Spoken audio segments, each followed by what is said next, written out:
ओम नमो भगवते वासुदेवाय। ओम नमो भगवते वासुदेवाय।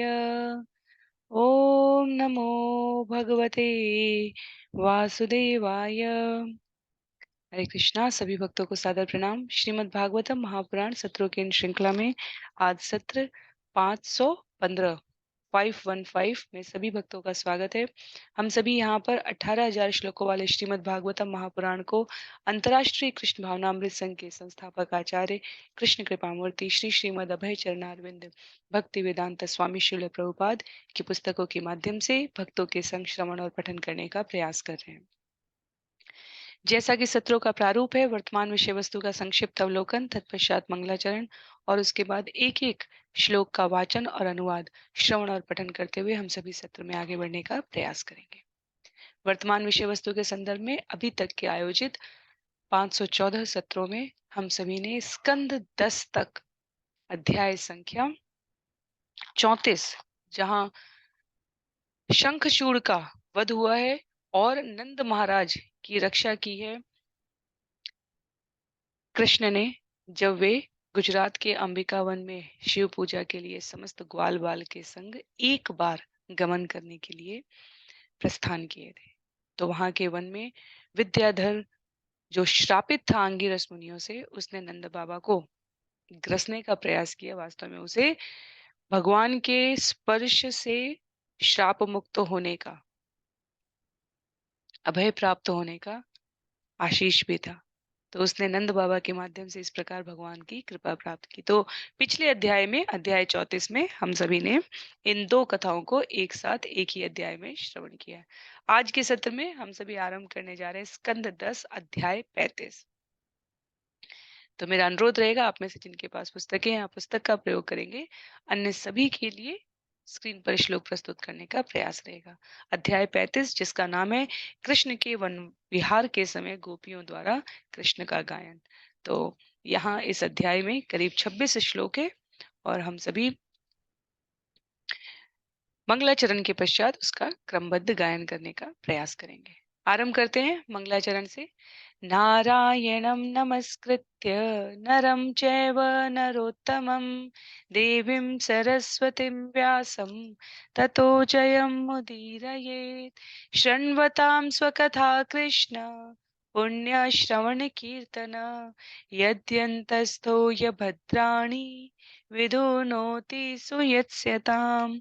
नष्टप्रायेषु भद्रेषु नित्यं भागवत सेवया भगवत्युत्तमश्लोके भक्तिर्भवति नैष्ठिकी। ॐ अज्ञानतिमिरान्धस्य ज्ञानाञ्जनशलाकया चक्षुन्मीलितं येन तस्मै श्रीगुरुवे नमः। मूकं करोति वाचालं पङ्गुं लङ्घयते गिरिं यत्कृपातमहं वन्दे परमानन्दमाधवम्। वाञ्छाकल्पतरुभ्यश्च कृपा सिन्धुभ्य एव च पतितानां पावनेभ्यो वैष्णवेभ्यो नमो नमः। जय श्री कृष्ण चैतन्य प्रभो नित्यानंद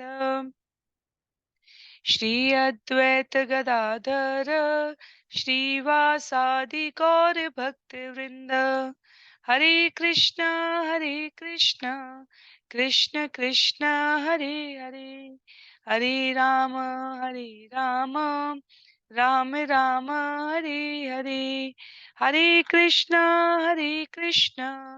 कृष्ण कृष्ण हरे हरे, हरे राम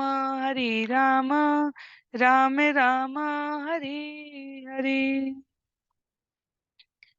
हरे कृष्णा। पुनः सभी भक्तों को सादर प्रणाम।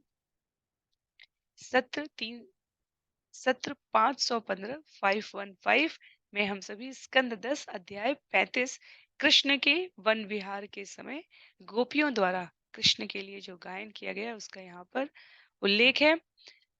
श्रील प्रभुपाद कहते हैं अध्याय की प्रस्तावना में, इस अध्याय में गोपियों के वे गीत हैं जिन्हें कृष्ण के प्रति अपना विरह भाव व्यक्त करने के लिए वे तब गाती हैं जब कृष्ण जंगल में चले जाते हैं दिन के समय। तो जब श्री कृष्ण से गोपियों का विरह भाव तीव्र होता है, त्यों त्यों उनके नाम रूप गुण तथा लीलाएं उनके हृदयों में एक साथ प्रकट होने लगती है। और इस प्रकार वे मिलकर गाती हैं कि कृष्ण का सौंदर्य सबों के मन को, सभी के मन को आकृष्ट करने वाला है। सुखदेव गोस्वामी बताते हैं महाराज परीक्षित को श्लोक संख्या 1 में, श्री शुक उवाच गोप्य कृष्णे वनम याते तम अनुद्रुत चेतस कृष्ण लीला प्रगायन्त्य निन्यो दुखेन वासरान। सुखदेव गोस्वामी ने कहा, जब भी कृष्ण वन को जाते थे तो गोपियों के मन उन्हीं के पीछे भाग जाते थे, और इस तरह युवतियां उनकी लीलाओं का गान करते हुए खिन्नता पूर्वक अपना दिन बिताती थी। तात्पर्य में लिखा है कि यद्यपि रात्रि के समय रास नृत्य में कृष्ण के प्रत्यक्ष संग का आनंद प्राप्त था गोपियों को, तथापि दिन में कृष्ण अन्य सामान्य मनुष्य के समान कार्य करने में संलग्न रहते थे, यथा जंगल में गौएं चराने के लिए। तो गोपियों के मन तो उनके साथ चले जाते थे, पर वे भी गांव में रहकर अपने गृह कार्य करते हुए इस वियोग की पीड़ा को सहते हुए कृष्ण की दिव्य लीलाओं का गायन करती थी। और वास्तव में भक्ति योग में विरह की बहुत महिमा है। जब जब भगवान भक्त के अनुरोध पर प्रकट नहीं होते हैं, आचार्य शास्त्र विद्वत जन कहते हैं कि वो भक्त की भगवान के विरह में भक्ति की प्रगाढ़ता बढ़ाने की तीव्रता होती है। मीराबाई हो या तुलसीदास हो, अनेकानेक भक्तों के जीवन में हमने, जब रघुनाथ दास गोस्वामी भगवान श्री चैतन्य महाप्रभु के लीला गमन करने के पश्चात स्वयं अपने शरीर को त्याग देने के लिए तत्पर हो गए थे, तब अन्य श्रील चैतन्य महाप्रभु के भक्तों के अनुरोध पर उन्होंने कहा, मैं गोवर्धन में जाकर शरीर त्याग करूंगा। और वहां रूप गोस्वामी और सनातन गोस्वामी ने करीब 30 साल, हमारे सभी गोस्वामियों ने अपना पूरा पूरा जीवन व्यतीत कर दिया है भगवान की महिमा लीला कथा रूप गुण गायन करने के लिए। तो वहां रूप गोस्वामी सनातन गोस्वामी ने उन्हें रोका और कहा, आपने हम सब में सबसे अधिक समय जगन्नाथपुरी में चैतन्य महाप्रभु के संग व्यतीत किया है, क्यों ना आप यहाँ प्रतिदिन चैतन्य महाप्रभु की कथा का गान करें, अन्यों को भी उसका लाभ दें। और रघुनाथ दास गोस्वामी को समझ में आ गया, भगवान मुझे अपने संग न ले गए, इसके पीछे का हेतु क्या है? इसके पीछे का हेतु है कि अन्य भक्तों में जो उनके विरह के दर्शन के लिए अत्यधिक व्याकुल हो रहे हैं, उनको उन लीलाओं का गायन करके मैं सुनाऊं। प्रतिदिन 3-3 घंटे रघुनाथ दास गोस्वामी एक बार आरंभ करते थे तो समाप्ति ही ना हो, इस प्रकार की क्रमबद्ध लीला का गान करते हैं। तो यहाँ पर गोपियां वियोग की पीड़ा सहते हुए कृष्ण की दिव्य लीलाओं का गान करती थी दिन में, जब भगवान सामान्य मनुष्य की भांति जंगल में गाय चराने चले जाते थे। तो गोपियों के उन गीतों को सुखदेव गोस्वामी यहाँ महाराज परीक्षित के समक्ष प्रस्तुत करते हुए कहते हैं, श्री गोप्य उचु वाम बाहुकृत वाम कपोलो वल्गीतभ्रूधरार्पित वेणुं कोमलाङ्गुलिभिः आश्रितमार्गं गोप्य इरयति यत्र मुकुन्द व्योमयनान्वनिताः सहसिद्धे विस्मितास्तदुपधार्य सलज्जा काममार्गण समर्पित चित्ता कश्मलं यौ अपस्मृत निव्य। गोपियों ने कहा, जब मुकुंद अपने होठों पर रखी बांसुरी के छेदों को अपनी सुकुमार अंगुलियों से बंद करके उसे बजाते हैं, तो वे अपने बाएं गाल को अपनी बाईं बाह पर रखकर अपनी भौहों को नचाने लगते हैं। उस समय आकाश में अपने पतियों अर्थात सिद्धों समेत विचरण कर रही सिद्ध पत्नियां चकित हो उठती हैं। जब ये स्त्रियां वंशी की ध्वनि सुनती हैं तो उनके मन काम वासना से चलायमान हो उठते हैं, और अपनी पीड़ा में उन्हें इसकी भी सुध नहीं रह जाती कि उनके कमरबंद शिथिल हुए जा रहे हैं। वास्तव में 8-9 वर्ष के हैं भगवान श्री कृष्ण मनुज रूप में, बालक के रूप में। और श्रील जीव गोस्वामी कहते हैं कि गोपियों के द्वारा उन कथनों का संकलन किया गया है जो वृंदावन में छोटी छोटी टोलियों में इधर उधर खड़ी होकर समय समय पर वह व्यक्त कर रही होती थी। उदाहरण के लिए कोई कहती थी कृष्ण कितनी मधुर बांसुरी बजाते हैं, कोई कहती थी हाँ उसकी बांसुरी की तान सुनकर तो आकाश में भी ऐसा लगता है जैसे सिद्ध पत्नियां स्थिर हो गई हैं, चकित हो गई हैं।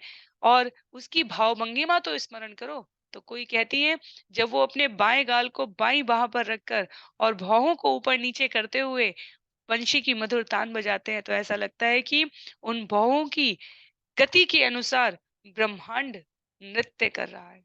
तो गोपियां इस प्रकार स्मरण कर रही हैं। श्लोक संख्या 4 और 5 में कहते हैं हंत चित्रम अबला शृणुतेदम हार हासौरसि स्थिरविद्युत् नन्द सुनु अयमार्तजनानां नर्मदो यर्हि कूजितवेणु वृन्दशोव्रज वृषामृग गावो वेणुवाद्य यतचेतसारा दन्तदष्ट कवलाधृतकर्णा निद्रेतालेकेतचित्रं निवासन्। हे बालाओं, दुखियों को आनंद देने वाला यह नंद का बेटा अपने वक्षस्थल पर अविचल दामिनी वहन करता है और इसकी हंसी रत्न जटित हार जैसी है। अब जरा कुछ विचित्र बात तो सुनो। जब वह अपनी बांसुरी बजाता है तो बहुत दूरी पर खड़े व्रज के बैल, हिरण तथा गौओं के झुंड इस ध्वनि से मोहित हो जाते हैं। वे सब जुगाली करना बंद कर देते हैं और अपने कानों को खड़ा कर लेते हैं, चौकन्ने हो जाते हैं। वे स्तंभित होकर ऐसे लगते हैं मानो सो गए हों या चित्रों में बनी आकृतियां हों।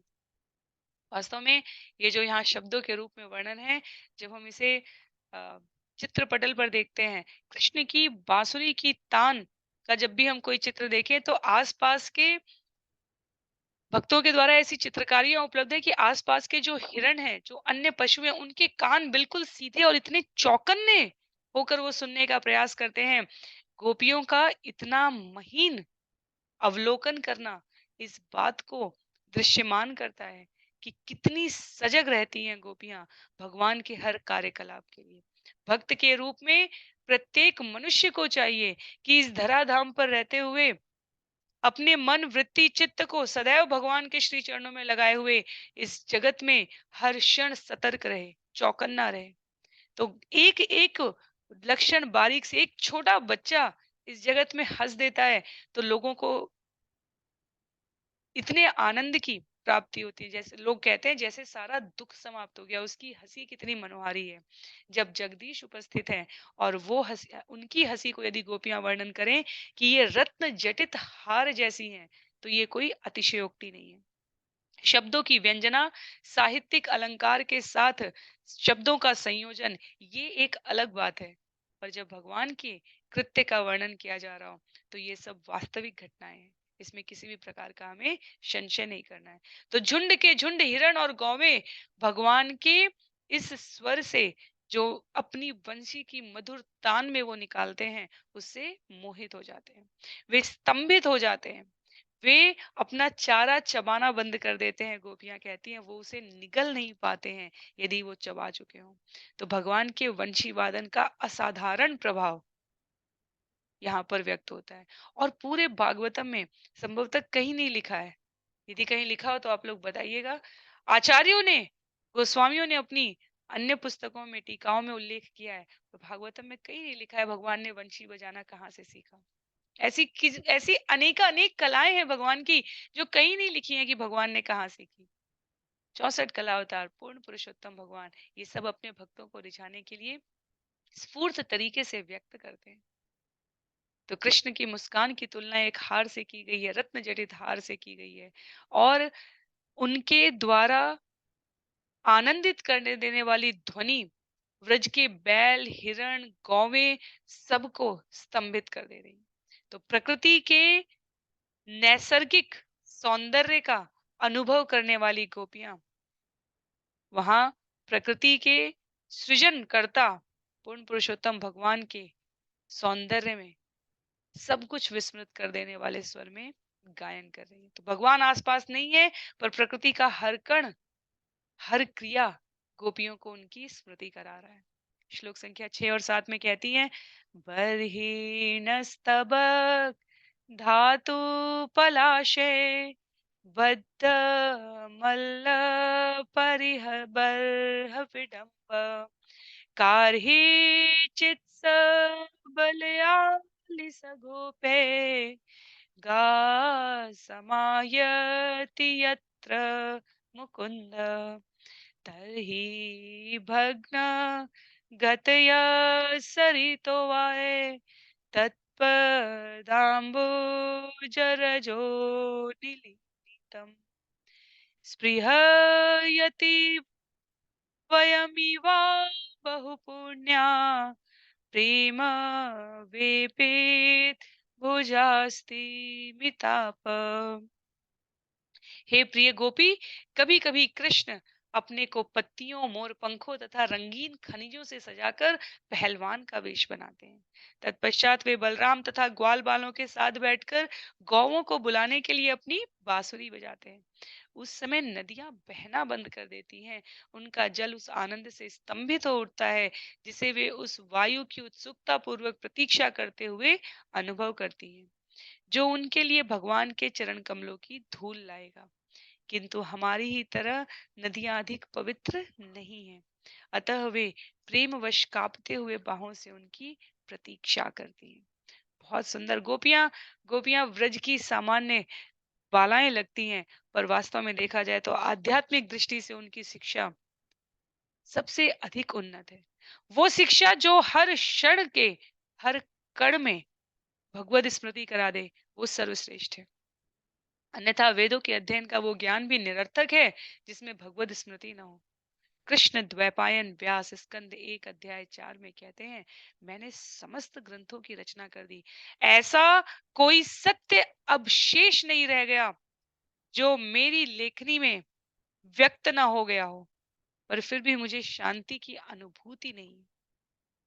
और भगवान के परम भक्त नारद मुनि आकर कहते हैं, पाराशर पुत्र, ऐसा इस वजह से है क्योंकि आपकी लेखनी में प्रत्यक्ष निर्झर सरिता के प्रवाह की तरह भगवान के प्रति व्यक्त किए जाने वाले प्रेम के शब्दों का, भक्ति की अनुभूति का अभाव है। वेदों के उस ज्ञान का, उपनिषद, ब्राह्मण, आरण्यक, संहिता, वेदांत सूत्र का लाभ ही क्या यदि उसके प्रणेता, जिनके निश्वास शब्दों में ये वेद उत्सृजित होते हैं, उनके बारे में ही जानकारी ना मिले। इसलिए ऐसे शास्त्र की रचना कीजिए जहां भगवान की भक्ति का निर्झर प्रवाह हो। और यहाँ गोपियां हर क्षण में भगवान के प्रति अपने शब्दों को निवेदित करती हैं। हर क्रिया में, हर गतिविधि में, हर तत्व में उन्हें भगवत दर्शन होता है। तो खनिज के रंगों से, विभिन्न रंगों से अपना श्रृंगार करके, करा के, मोर पंखों और पत्तियों को भगवान का कुंज बिहारी नाम भक्तों को अधिक अत्यधिक मन भावन लगता है। श्रृंगार करना हो भगवान का सभी प्रकार की, जब झूलन तैयार किया जाता है, झूलन महोत्सव जब 5 दिन का होता है, कई कई स्थानों पर 15 दिन का होता है, कई स्थानों पर महीने भर का होता है, तो विभिन्न प्रकार की पत्तियों से, फूलों से, आवश्यक नहीं है कि वो बहुत महंगे हों, उनकी जो गुणवत्ता है वो भगवान को कुंज बिहारी, भगवान किस प्रकार से जंगल में अपने भक्तों के साथ ग्वाल बालों के संग लीला कर रहे हैं, उसको प्रदर्शित करने के लिए किया जाता है। और नदियों का बहना बंद हो जाता है, कहा जा रहा है, जब भगवान कृष्ण की बांसुरी का गायन है। इसलिए गोपियां कहती हैं, जैसे गोपियों का जीवन रुक जाता है जब कृष्ण जाते हैं, और जब वो वापस सायंकाल लौटते हैं, गोधूली की वेला का गोस्वामियों की पुस्तक में बहुत मनोहारी वर्णन है। क्योंकि गायों के खुर से उठती हुई धूल पद रज जब उठती है तो वायु से उड़ती हुई वो ब्रजमंडल में पहले प्रवेश कर जाती है और गोपियां कहती हैं कृष्ण आने वाले हैं। तो वहां पर उल्लेख है कि नदियों के समकक्ष अपनी तुलना करती है। नदियों का जल तो रुक गया है पर वायु के प्रवाह से स्तंभित है। जो लहरें दिखती हैं वो गतिमान, इतनी लहरें वायु के प्रवाह से दिख रही हैं कि ऐसा लग रहा है जल स्थिर हो गया है। गोपियां कहती हैं ऐसा प्रतीत होता है कि नदी भी हमारी तरह उतनी अधिक पवित्र नहीं है, वो कांप रही है। लहरों के गति को, कंपन का यहाँ पर अम, तुलनात्मक दर्शन कराते हुए गोपियां कहती हैं जैसे हमारे जीवन में कृष्ण के विरह में शरीर में कंपन एक अत्यधिक विरह भाव का सशक्त प्रदर्शन करने वाला तत्व कहा गया है। तो गोपियां कहती हैं जैसे हमारे जीवन में कृष्ण के अभाव में उनकी प्रत्यक्ष अनुपस्थिति के कारण केवल शरीर में कंपन शेष रह गया है, इतना स्मरण भाव विह्वल हो रही हैं। वैसे ही नदियों की इन लहरों को वो कंपन कहती हैं जो प्रतीक्षा कर रही हैं कि कृष्ण की मधुर तान की ध्वनि सुनाने वाली वायु की तरंगे जब आएंगी तब हमारे जीवन में शीतलता आएगी। आगे श्लोक संख्या 8, 9, 10, 11 एक साथ वर्णन है गोपियों के इस मनोहारी गीत का, जहाँ सुखदेव गोस्वामी बता रहे हैं महाराज परीक्षित को, अनुचरे सम मनुवर्णित वीर्य आदि पुरुष इवाचल भूति वनचरोगी तटेषु चरन्ति वेणुनायति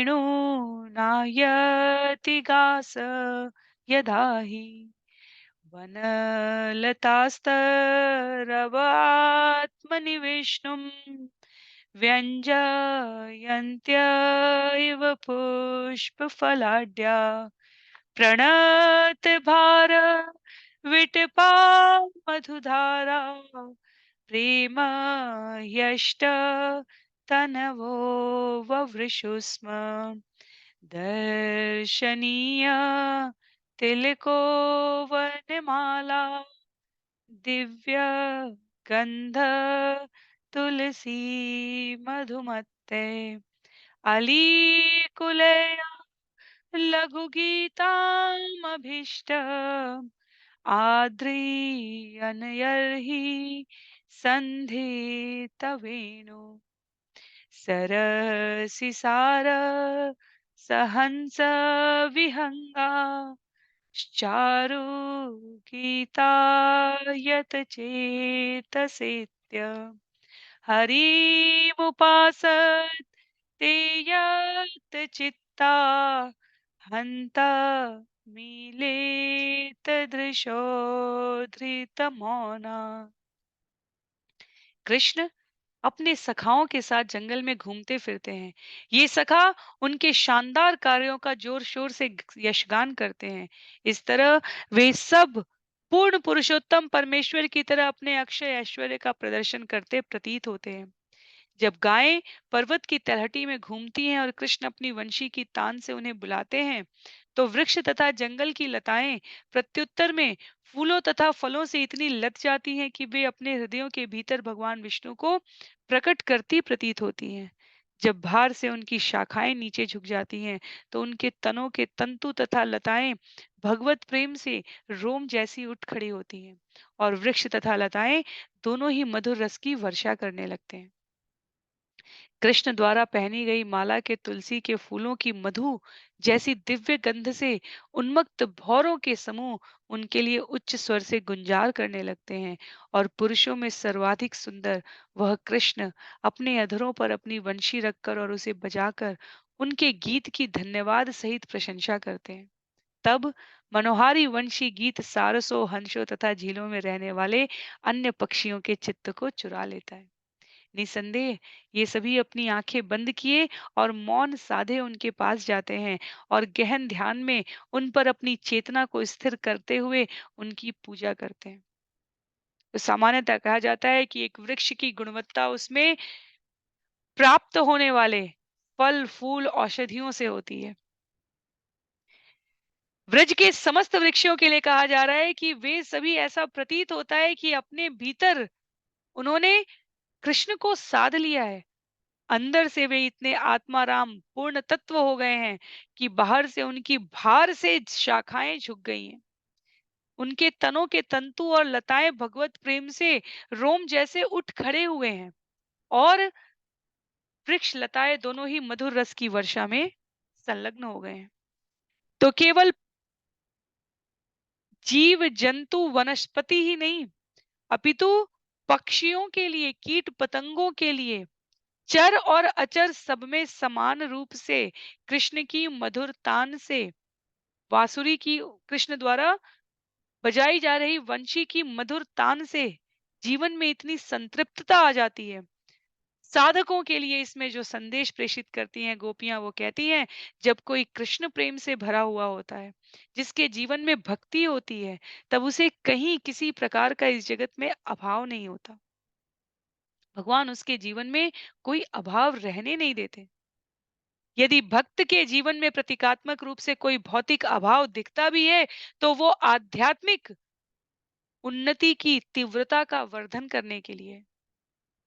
जो परिपूर्ण है उनका ध्यान करने वाला कभी अभावग्रस्त कैसे हो सकता है? उसके जीवन की पूर्णता का आकलन कोई कर नहीं सकता, परिपूर्ण रहता है। इसलिए भक्त के जीवन में कभी भगवान से कोई भौतिक शिकायत नहीं होती।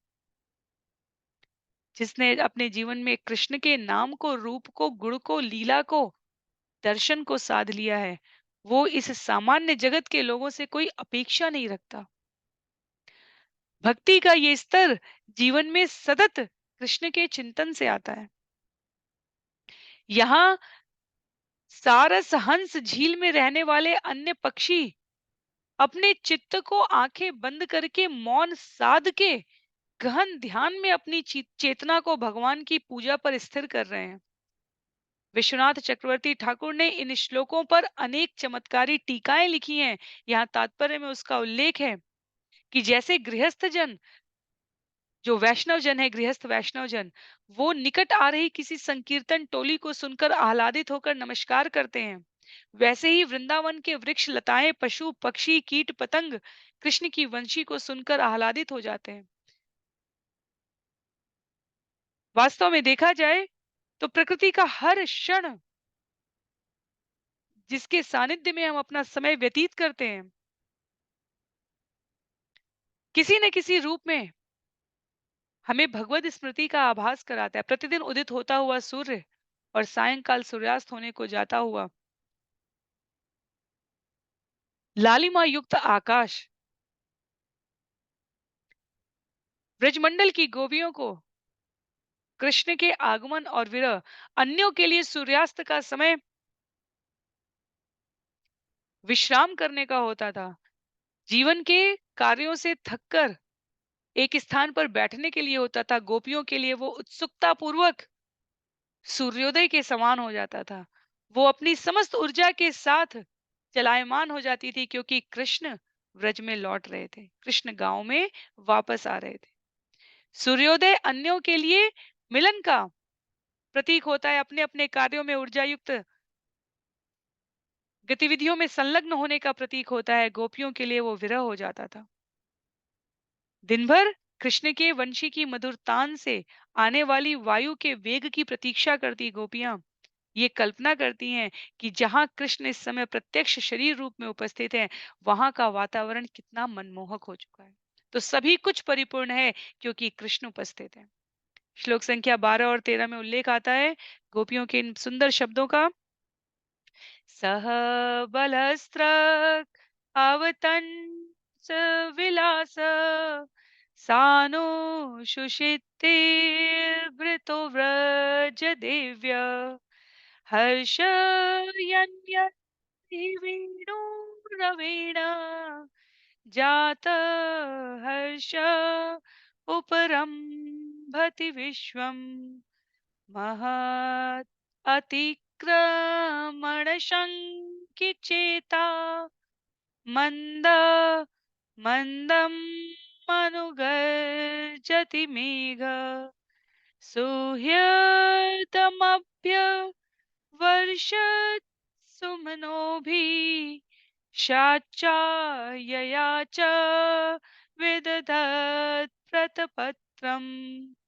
हे व्रज देवियों, जब कृष्ण बलराम के साथ खेल खेल में अपने सिर पर फूलों की माला धारण करके पर्वत की ढालों पर विहार करते हैं, तो वे अपनी वंशी की गूंजती ध्वनि से सबों को आह्लादित कर देते हैं।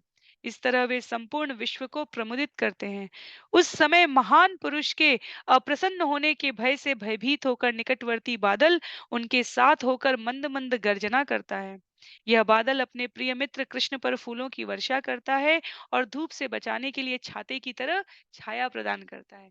अनेक गोस्वामियों ने, आचार्यों ने, जैसे जैसे कृष्ण गोवर्धन पर्वत की ढाल पर गमन करते हैं, ऊपर मेघ छाया बादल उनको छाते की तरह कार्य करते हुए उनके साथ गमन करते हैं। ऐसी सुंदर अभिरंजना युक्त प्रस्तुति करते हैं। प्रकृति का हर तत्व कृष्ण की सेवा में संलग्न है। अपने मध्य कृष्ण को पाकर पूरा विश्व प्रमुदित हो चुका है। और वास्तव में जब हम आज भी ब्रजमंडल के वनों की परिक्रमा करने के लिए जहां जहां कृष्ण की दिव्य लीला स्थली है, एक एक घटनाक्रम को श्रवण करते हैं, तो एक एक लता और पता से ऐसा प्रतीत होता है कृष्ण यहाँ उपस्थित है। इसलिए जब हम ब्रजमंडल में जाएं तो इन भौतिक चर्म चक्षुओं से दर्शन करने का प्रयास ना करें। किसी भक्त के संग, किसी अनुभवशील साधक के संग, ऐसे ऐसे आचार्य हैं जिन्होंने वृंदावन वास का आजीवन व्रत ले लिया है। वो कहते हैं कि इस जंगल के आग की तरह जब एक बार कालिय दमन के पश्चात नंद बाबा व्रज समस्त ग्वाल बाल यमुना के तट पर थे, तो जैसे अग्नि पूरे वन में लग जाती है, वैसे ही ये भौतिक जगत हर क्षण दह्यमान है। अर्थात जलती हुई अग्नि के मध्य हम सभी इधर उधर भागते हुए अपने जीवन के लक्ष्य को साधने का प्रयास कर रहे हैं। किसी को वो प्रतिदिन की आजीविका में लगता है, किसी को वो भविष्य की सुरक्षा में लगता है, और भक्तों को वो केवल और केवल भगवत स्मृति में लगता है। आचार्य कहते हैं कि भगवान की कथा का अमृत वर्षा के तुल्य प्राप्त होने वाला जल इस दग्धमान भवसागर में, इस जगत में जलती हुई, ये कहने के लिए भवसागर है, पर इसमें नीचे गमन करने के समय हम सभी जलती हुई शाखाओं प्रशाखाओं के बीच हैं। ऊपर से अकारण कौन सा भय कब हमें आप्लावित कर दे, कभी आदि दैविक हो सकता है, कभी भौतिक हो सकता है, और कभी आध्यात्मिक। स्वयं का ऐसा दग्धमान वातावरण है, और इसमें शीतलता की जो वर्षा बिंदु हैं, वो केवल कृष्ण की स्मृति है। तो भगवान को धूप से बचाने के लिए छाते की तरह छाया प्रदान करने वाला बादल अपने प्रिय मित्र कृष्ण पर फूलों की वर्षा करता है, और भक्तों के लिए ये श्रवण करना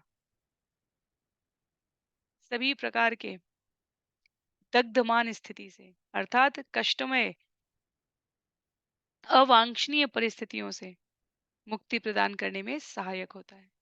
श्लोक संख्या 14 और 15 में कहती हैं गोपियां, विविध गोप चरणेषु विदग्धो वेणुवाद्य पुरुधानी च शिक्षा तव सुतः सति यदाधर्बिम्बे दत्त वेणु अनयत् स्वरजाति सवनशस्तत् उपधार्य सुरेशा शक्र शर्व परमेष्टि पुरोगा कवय आनत कंदर चित्ता कश्मलं ययुर अनिश्चेत तत्वा। हे सती यशोदा माता, गौओं के चराने की कला में निपुण आपके लाडले ने वंशी बजाने की कई शैलियां खोज निकाली हैं। जब वह अपने बिंब सदृश लाल होठों पर अपनी वंशी रखता है और विविध तानों में स्वर निकालता है, तो इस ध्वनि को सुनकर ब्रह्मा, शिवेंद्र तथा अन्य प्रधान देवता मोहित हो जाते हैं। यद्यपि वे महान विद्वान अधिकारी हैं, तो भी वे उस संगीत का सार निश्चित नहीं कर पाते, इसलिए वे अपना सिर तथा मन भगवान के समक्ष नतमस्तक कर देते हैं।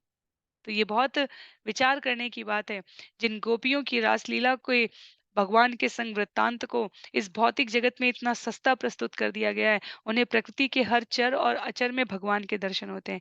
जब जीवन में इस प्रकार की भक्ति हो, जब जीवन में इस प्रकार का समर्पण हो, जब जीवन में इस प्रकार की दृष्टि हो, यत्र तत्र सर्वत्र कृष्ण नजर आ रहे हो, तब कोई गोपी बनने का दुस्साहस कर सके, तब कोई अनुकरण करने के इस क्रम में आगे बढ़ने का साहस कर सके, कह सके कि हाँ, मेरे भीतर गोपी भाव है और मैं रास लीला में प्रस्तुत करने के या भाग लेने के अधिकारी हूँ। इसलिए रास लीला का अनुकरण सामान्य जन को अधिकृत नहीं है। व्रजमंडल में व्रज के जो व्रज में भौगोलिक स्थिति में भी जो व्रज में उत्पन्न मनुज हैं, उनको ये साधिकार है कि वो भगवान की लीला में भाव निमग्न होकर अन्यों को प्रेरित करने के लिए उसका दर्शन प्रदर्शन करें, वो एक अलग विषय है, पर अन्यों को इसका अधिकार नहीं है। प्रकृति के हर कण में भगवान के ओठों का स्मरण करते हैं, लाल बिंबा फल को देखते हैं तो भगवान के ओठों का स्मरण आता है। और अपने ध्यान में बैठी हुई गोपियां ब्रह्मा, विष्णु, महेश, इंद्र भी क्या कर रहे हैं, इसकी भी कल्पना कर ले जाती हैं कि भगवान की मधुर तान इतनी मनोहारी है और इतनी नए नए शैलियों में बांसुरी की तान कृष्ण ने ढूंढ निकाली है कि हमारे नटराज भगवान शिव के संस्कृत वाङ्मय में जब हम स्वरों की उत्पत्ति की बात करते हैं, तो वहां महादेव का उल्लेख आता है। गोपियां कहती हैं कि उससे भी पूर्व कृष्ण की वंशी की मधुर तान में ये ध्वनियां प्रस्फुटित हुई। श्रील विश्वनाथ चक्रवर्ती ठाकुर इसी क्रम में कहते हैं, देवताओं में कात्यायनी, स्कंद, गणेश, उपेंद्र, अग्नि, यमराज, इंद्र इत्यादि सभी भगवान की वंशी की मधुर तान का गंभीरता से श्रवण करने वाले हैं। परमेष्ठी ब्रह्मा के साथ चारों कुमार और नारद हैं। ब्रह्मांड के सबसे बुद्धिमान व्यक्ति भी इस प्रकार से भगवान के मोहक संगीत का सुचारू रूप से विश्लेषण कर पाने में असमर्थ हैं। वो ढूंढ ही नहीं पाते कि ये कौन सी तान है, ये धुन, ये ध्वनि, ये स्वर तो इससे पहले हमने कभी सुना ही नहीं। निज पदाब्ज दले ध्वज वज्र नीरजांकुश विचित्र ललामे व्रज भुव श्यामयन्कुरतोदम वर्ष्मधुर्य गतिरीणि तवेणु व्रजति तेना वयं सविलास वीक्षणार्पितमनोभववेगा कूजगतिं गमिता न विदाम कश्मलनेन कवरं वसनं वा। जब कृष्ण अपने कमल दल जैसे पांवों से व्रज में घूमते हैं, तो भूमि पर पताका, वज्र, कमल तथा अंकुश जैसे प्रतीकों के स्पष्ट चिन्ह बनते जाते हैं और वे पृथ्वी को गौओं के खुर से अनुभव होने वाली पीड़ा से प्रशमित करते हैं। जब वे अपनी विख्यात बांसुरी बजाते हैं, तो उनका शरीर हाथी की अदा में झूमता है। इस तरह हम गोपियां, जो कृष्ण की विनोद प्रिय चितवन के कारण कामदेव द्वारा चंचल हो उठती हैं, वृक्षों की तरह स्तब्ध खड़ी रह जाती हैं और हमें अपने बालों की लड़ तथा वस्त्रों के शिथिल पड़ जाने की भी सुध नहीं रह जाती। इस भौतिक जगत में जब हम किसी भौतिक जगत के जीव का अत्यंत चिंतामग्न होकर अत्यंत अधीरता और व्याकुलता से चिंतन करते हैं, तो हम स्वयं को कई बार बाह्य परिस्थितियों से विलग पाते हैं। जगत में कितना भी उल्लास हो, यदि हमारे मन में अधीरता है, किसी जीव विशेष को सोचकर, चाहे हमारा संबंधी हो, प्रियतम हो या किसी भी अर्थ में स्नेह शुभचिंतक संबंध हो हमारा, तो आसपास क्या हो रहा है हमें इसका भान नहीं रहता। गोपियां कृष्ण के प्रति अपने माधुर्य आकर्षण का वर्णन करते हुए कहती हैं कि ये स्वाभाविक है कि हम सभी कृष्ण का चिंतन करते समय वृक्ष की तरह स्तब्ध खड़ी रह जाती है। एक एक भगवान के चरण जंगल में माता पृथ्वी के ऊपर पड़ते हैं और विभिन्न चिन्हों और संकेतों को प्रस्तुत करते हैं। गोपियां जब अपने काम विभिन्न कार्यों को संपादित करने के लिए जंगलों में जाती हैं, तो उन चिन्हों को पहचान कर कहती हैं, कृष्ण इधर आए थे, कृष्ण आज यहाँ से गए थे। गोपियों गोपियां गायों के खुर को अलग से पहचान लेती हैं। जीव गोस्वामी अपनी टीका में लिखते हैं यहाँ पर, इस प्रकार अहर्निश गोपियां कृष्ण के विचार में सदैव मग्न रहती थी। मणिधर क्वचित् आगणयन्गा मालयादयितगन्धतुलस्या प्रणयिनो अनुचरस्य कदांसे प्रक्षिपन् भुजम् अगायत यत्र क्वणितवेणु रववञ्चिचित्ता कृष्णम् अन्वसत कृष्णगृहिण्य गुणगणार्णम् अनुगत्य हरिण्यो गोपिका इव विमुक्तगृहाशा। अब कृष्ण कहीं पर अपनी मड़ियों की लड़ी में गौओं की गिनती करते हुए खड़े हैं। वे तुलसी के फूलों की माला पहने हैं जिसमें उनकी प्रिया की सुगंध बसती है और अपनी एक बाह अपने प्रिय ग्वाल मित्र के कंधे पर रखे हुए हैं। ज्यों ही कृष्ण अपनी बांसुरी बजाकर गाते हैं, तो उस गीत से कृष्ण हिरणों की पत्नियां आकृष्ट होती हैं और वे दिव्य गुणों के सागर कृष्ण तक पहुंचकर उनके पास बैठ जाती हैं। वे भी हम गोपियों की तरह पारिवारिक जीवन के सुख की सारी आशाएं त्याग चुकी हैं। तो श्रील जीव गोस्वामी का उल्लेख है यहाँ पर कृष्ण की प्रिय गोपी श्रीमती राधा रानी अपने प्रिया की सुगंध बसती है कृष्ण के उस माला में जो तुलसी के फूलों से आच्छादित है, उन्होंने अपने गले में धारण कर रखी है। कृष्ण की जो गाय वो चराने ले जाते थे, जैसे 108 मनके होते हैं वैसे एक एक गाय का नाम वो अपने मनकों पर गिनते हुए बुलाते थे और वो मणि की तरह, माला की तरह, मणि की लड़ी की तरह आकर कृष्ण के सामने खड़ी हो जाती थी। गोपियां कहती हैं कि जैसे कृष्ण की बांसुरी की तान से हिरणों की पत्नियां आकृष्ट होकर वहीं उनके पास बैठी रह जाती हैं, वैसे ही हम सभी कहने के लिए इस पारिवारिक जीवन में सांसारिक उत्तरदायित्वों का वहन करने के लिए उपस्थित हैं, पर हमारा हृदय कृष्ण के पास है। हमें किसी प्रकार की भौतिक तृप्ति की अब आस नहीं है। विश्वनाथ चक्रवर्ती ठाकुर वृंदावन की दिव्य गायों के विषय में जानकारी देते हैं। यहाँ तात्पर्य में उल्लेख है, श्वेत, लाल, पीली और काली 4 रंगों के प्रत्येक रंग के 25 उप विभाग थे, जिससे कुल मिलाकर 100 रंग थे। अर्थात श्वेत, काली, पीली और लाल गायें थी और एक एक रंग के 25 उप विभाग हैं। श्वेत में भी 25 प्रकार के श्वेत रंग हो सकते हैं। लाल में, पीले में और काले में भी ऐसे रंग के 25 उपविभाग मिलाकर कुल 100 रंग हुए।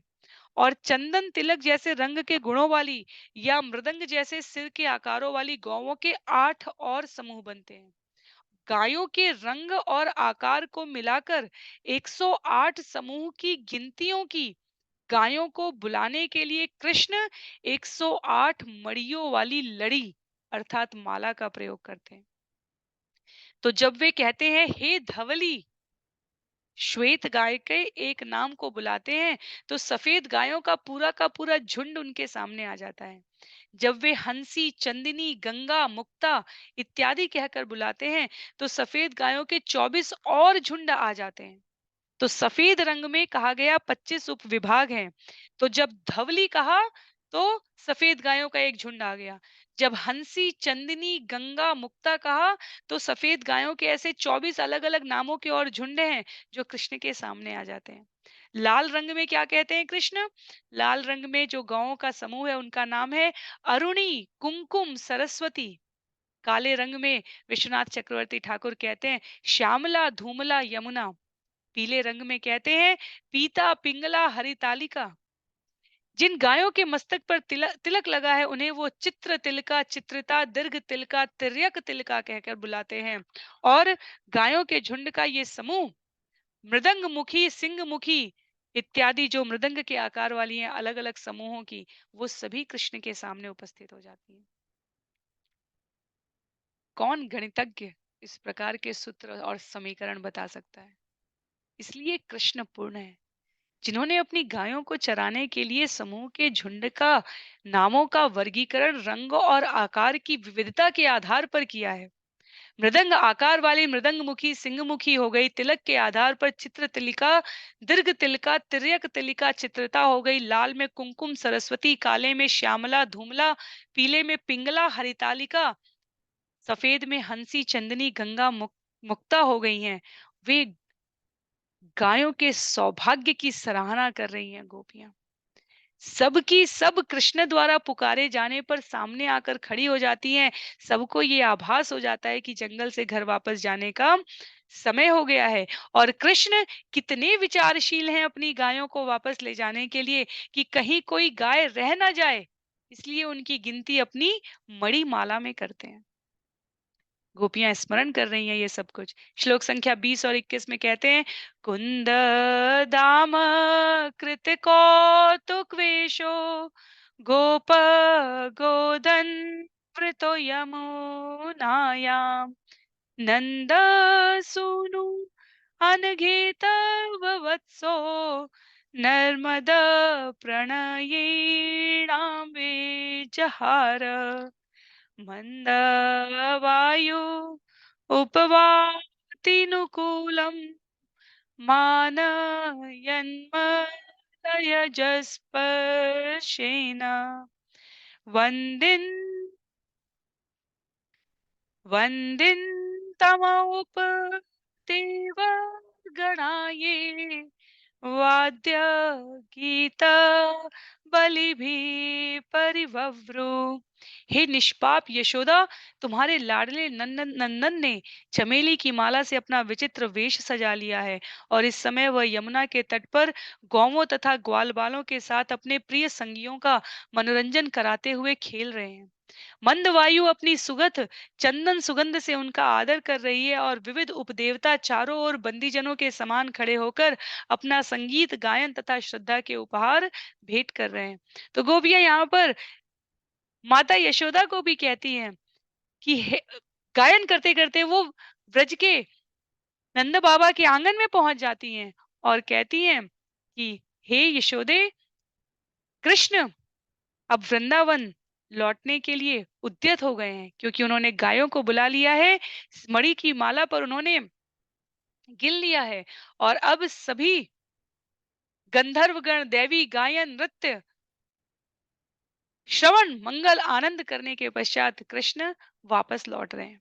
कैसे? श्लोक संख्या 22 और 23 में उल्लेख है वत्सलो वज्र वत्सलो व्रज गवां यदगध्रो वन्द्यमान चरण पथिवृधे कृत्सन् गोधन् उपोय दिनान्ते गीत वेणु अनुगेणीत कीर्ति उत्सवं श्रमरुचापि दृशीनाम् उन्नयन् कुरजश्चूरितस्त्र दित्सयति सुहृदाशीष देवकी जठर भूरुडुराज। व्रज की गौओं के प्रति अत्यधिक स्नेह के कारण कृष्ण गोवर्धनधारी बने। दिन ढलने पर अपनी सारी गौवों को समेटकर वे अपनी बांसुरी पर गीत की धुन बजाते हैं और उनके मार्ग के किनारे खड़े उच्च देवतागण उनके चरण कमलों की पूजा करते हैं तथा उनके साथ चल रहे ग्वालबाल उनके यश का गान करते हैं। उनकी माला गौवों के खुरों से उठी धूल से धूसरित है और थकान के कारण बढ़ी हुई उनकी सुंदरता हरेक के नेत्रों के लिए आह्लाद युक्त उत्सव प्रस्तुत करने वाली है। अपने मित्रों की इच्छाएं पूरी करने के लिए उत्सुक कृष्ण माता यशोदा की कोख से उदित चंद्रमा है। तो ये गोपियों का एक दिन का कार्य नहीं था। प्रतिदिन कृष्ण सुबह जंगल में गाय चराने जाते हैं। प्रतिदिन वो इस लीला का आनंद का अनुभव करती हैं कि देवता पंक्तिबद्ध खड़े होकर कृष्ण के व्रजमंडल में वापस लौटने के समय उनकी अभ्यर्थना उनके लिए मंगल गान वाद्य प्रस्तुत करते हैं और ऐसे कृष्ण जो माता यशोदा की कोख से उदित चंद्रमा है अपने मित्रों की इच्छाएं पूरा करने के लिए उनकी सुंदरता का हर किसी को आह्लाद युक्त उत्सव प्राप्त हो इसके लिए प्रतिदिन ये लीलाएं करते हैं।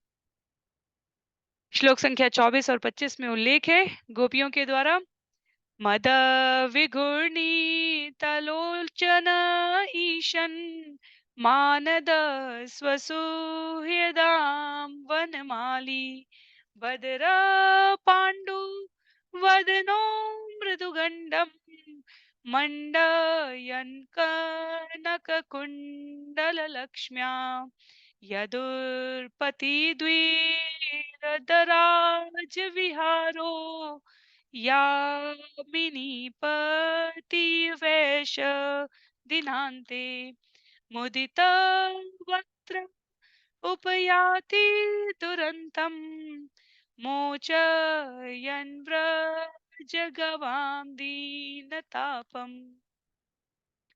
जब श्री कृष्ण अपने शुभ चिंतक सखाओं को आदर पूर्वक शुभकामनाएं देते हैं तो उनकी आंखें थोड़ी सी इस तरह घूमती हैं जैसे नशे में हो। वे फूलों की माला पहने हैं और उनके कोमल गालों की शोभा उनके सुनहरे कुंडलों की चमक से तथा बदर बेर के रंग वाले उनके मुख की श्वेतता से बढ़ जाती है। रात्रि के स्वामी चंद्रमा के सदृश अपने प्रसन्न मुख वाले यदुपति राजसी हाथी की अदा से चल रहे हैं और इस तरह वे गौवों को दिन भर की गर्मी से छुटकारा दिलाते हुए संध्या समय घर लौटते हैं।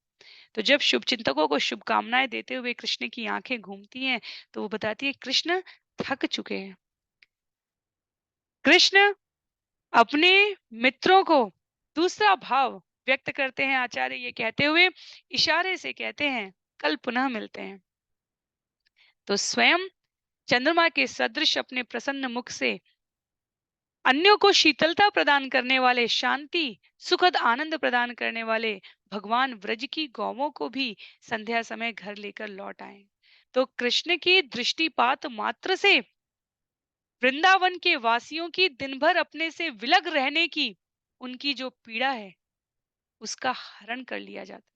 कृष्ण के केवल और केवल नेत्रों के आंख से आंख मिलाकर कृष्ण देखते हैं नेत्रों के उन्मीलन मात्र से ऊपर और नीचे झुकाती हुई कृष्ण की इस सुंदर अदा से। सुखदेव गोस्वामी कहते हैं श्री शुकुवाच एवं व्रज स्त्रियो राजन कृष्ण लीलानुगायति रेमिरे अह सुतचित्तास् तन्मनस्का महोदया। सुखदेव गोस्वामी ने कहा हे राजन इस तरह वृंदावन की स्त्रियां दिन के समय कृष्ण की लीलाओं का निरंतर गान करते हुए आनंद लूटती और उन सबों के मन तथा हृदय उन्हीं में लीन रहकर अपार उत्सव भाव से भरे रहते। ब्रजमंडल में रहते हुए प्रत्येक क्षण एक उत्सव के समान है। भगवान की कथा का श्रवण करता हुआ हर क्षण उत्सव के समान है।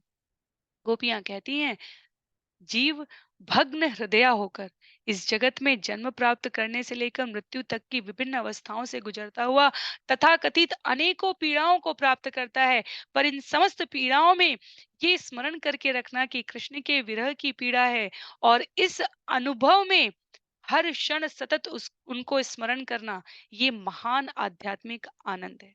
तो भौतिक स्तर की पीड़ा एक काल अवधि है। आध्यात्मिक स्तर की तथाकथित पीड़ा आध्यात्मिक आनंद का एक भिन्न प्रकार है। आध्यात्मिक स्तर पर कृष्ण तथा उनके भक्तगण आध्यात्मिक आनंद के स्वादों को कुशलता पूर्वक मिश्रित करते हैं। इस प्रकार प्रत्येक दिवस गोपियों के लिए एक महान उत्सव बन जाता था। तो ये तात्पर्य में यहाँ उल्लिखित है। ये अध्याय यहाँ पर समाप्त हो रहा है। इस प्रकार श्रीमद् भागवतम के 10वें स्कंद के अंतर्गत कृष्ण के वन विहार के समय गोपियों द्वारा कृष्ण का गायन नामक 35वें अध्याय के श्री श्रीमद् एसी भक्ति वेदांता स्वामी प्रभुपाद के विनीत सेवकों द्वारा रचित तात्पर्य पूर्ण हो रहे हैं। पर गोपियों के इन शब्दों के द्वारा हम पूर्ण पुरुषोत्तम भगवान श्री कृष्ण को अपने हृदय में धारण कर सके, अपने कार्यों की संलग्नता में उनको स्मरण कर सकें, अपने नेत्रों की और इंद्रियों की अन्य गतिविधियों में उनके लिए अपने कार्यों का वहन करें। इस ध्यान के साथ हम सभी इस अध्याय से श्रील प्रभुपाद के द्वारा वर्णित कृष्ण पुस्तक में विस्तृत आनंद में इस लीला के द्वारा गोपियों के इन मनोभावों को अपने जीवन में धारण कर सकें। ऐसी भक्तों के संग गुरु के मार्गदर्शन में पूर्ण पुरुषोत्तम भगवान से प्रार्थना करेंगे। अगले सत्र में हम सभी अगले अध्याय को श्रवण करने का प्रयास करेंगे, अध्याय 36, जहां पर उल्लेख आता है पुनः अभी कुछ असुरों का वध बाकी है। तो वृषभ वृषभ असुर आएगा, अम, अरिष्टासुर आएगा। इसका उल्लेख हम सभी अगले अध्याय में करने का प्रयास करेंगे। आज के लिए सत्र को यहीं पर समाप्त करते हैं। श्रील प्रभुपाद की जय, श्रील गुरुदेव की जय, अनंत कोटि वैष्णव वृंद की जय, श्रीमद् भागवतम महापुराण की जय। हरे कृष्ण।